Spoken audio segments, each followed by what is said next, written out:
دعا کرتے ہیں تو ماں باپ کی دعا بڑھ جائے گی ان کے سامنے، ماں باپ کی دعا بڑھ جائیں گی. تو اتنا بڑا کبھی نہیں بننا کہ ماں باپ کے پیر دبانے میں شرم آنے لگے. ایسی زندگی بنے ماں باپ دیکھے تو خوش ہو جائے، ماں باپ دیکھے تو خوش ہو جائے. ایسی زندگی بنانا ہے. ایسا نہیں کہ ماں باپ ڈر رہے ہیں، ماں باپ ڈر رہے ہیں اولاد سے. کچھ بھولوں گا تو گھر چھوڑ کرنا چلے جائیں گے، کچھ بھولوں گا تو گھر چھوڑ کرنا چلے جائیں گے. ماں باپ ڈر رہے ہیں. اچھی بات کہنے میں ماں باپ ڈر رہے ہیں اولاد سے. ایک ساتھی میرے پاس آیا، مجھ سے کہنے لگا بیٹے کو سمجھاؤ تمباکو پھوڑا بہت کھانے لگ گیا ہے. تو میں نے ان سے کہا آپ کیوں نہیں سمجھاتے، آپ کا تو بیٹا ہے.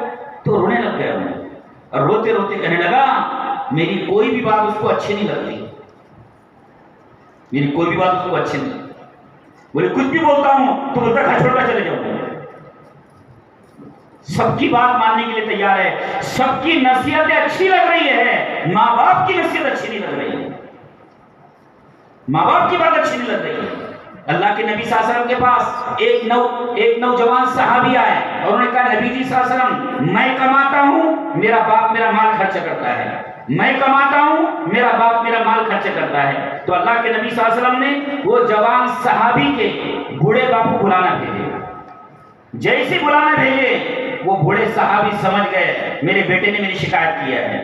تو بوڑھے صحابی دل ہی دل میں اشعار پڑھنے لگے اور اللہ تعالیٰ حضرت جبرائیل علیہ السلام کے ذریعے ان کی دل کی بات اللہ کے نبی کو سنانے لگے.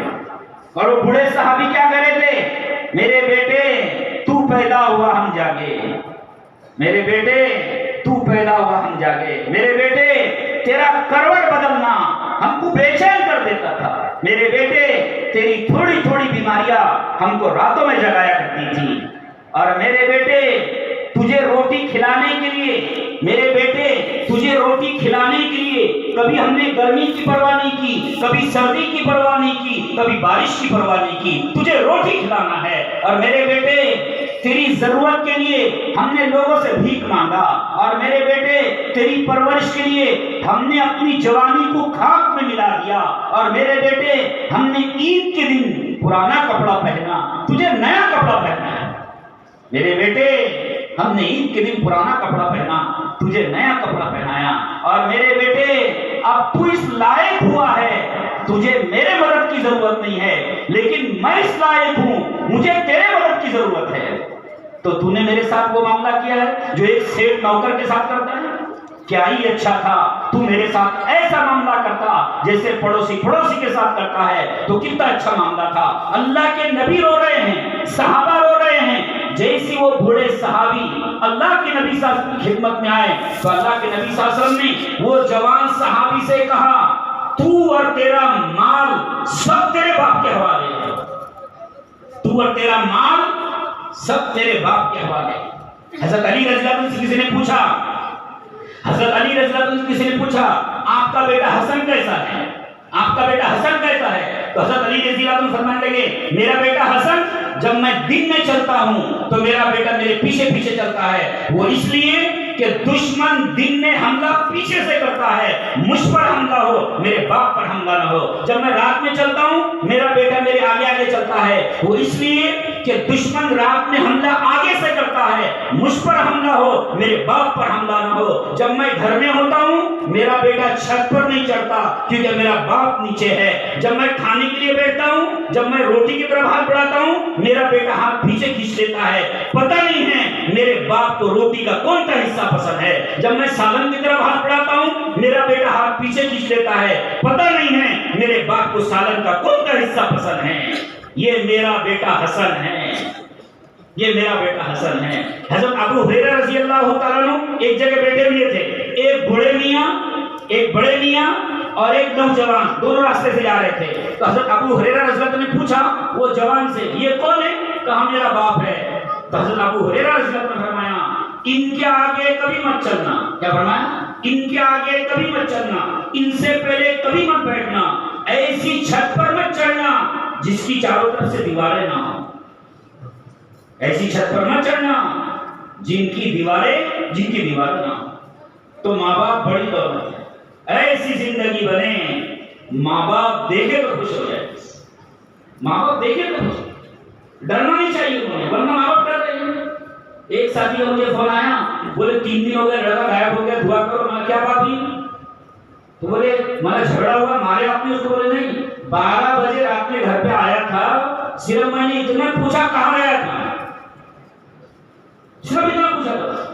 ایک جگہ سے فون آیا، بولے لڑکا 3 دن ہو گئے چلے گئے، بولے دعا کرو۔ میں نے کہا کیا بات ہے؟ لڑائی جھگڑا ہوا گھر پہ؟ نہیں، بولے موٹر سائیکل پر بڑے بڑے ہارن لگا لیا تھا، لوگ ڈر رہے تھے، بجاتا تھا لوگ ڈرتے تھے، تو لوگوں نے مجھے آخر کہا تمہارے بیٹے کو سمجھاؤ، ایسے ہارن لگا لیا، بولے ایک دم قریب آ کے دباتا ہے۔ تو میں نے صرف اتنا بولا کہ بیٹا ہارن نکال دے۔ تو ماں باپ ڈرنے لگے ہیں، کوئی بولا تو گھر چھوڑ کرنا چاہیے۔ اللہ کے نبی صاحب فرمایا کرتے اس کا مفہوم ہے، کاش میری ماں ہوتی، کاش میری ماں ہوتی اور میں نماز کی نیت باندھ دیتا، اور میری ماں مجھ سے کہتی بیٹا محمد، تو میں نماز چھوڑ دیتا، میں نماز چھوڑ دیتا۔ اور علماء کرام نے لکھا ہے جن کے ماں باپ ناراض ہو، حضرت علقمہ رضی اللہ ایک صحابی ہے، حضرت علقمہ رضی اللہ ایک صحابی ہے، جب ان کے موت کا وقت قریب آیا، ان کو کلمہ پڑھا رہے، کلمہ پڑھتے نہیں آ رہا ہے، کلمہ پڑھا رہے، کلمہ پڑھتے نہیں آ رہا ہے، تو ان کی بیوی نے اللہ کے نبی صلی اللہ علیہ وسلم کو خبر دی کہ نبی جی صلی اللہ علیہ وسلم علقمہ کا دنیا سے جانے کا وقت ہے اور ان کو کلمہ پڑھتے نہیں آ رہا ہے۔ تو اللہ کے نبی صلی اللہ علیہ وسلم نے پوچھا ان کے ماں باپ میں سے کوئی زندہ ہے؟ کہا ماں زندہ ہے۔ تو اللہ کے نبی صلی اللہ علیہ وسلم نے ماں کو بلایا یا ماں کے پاس پہنچے اور یہ پوچھا علقمہ کیسا ہے؟ تو ان کے ماں نے کہا بڑا نیک ہے۔ کیا فرمایا؟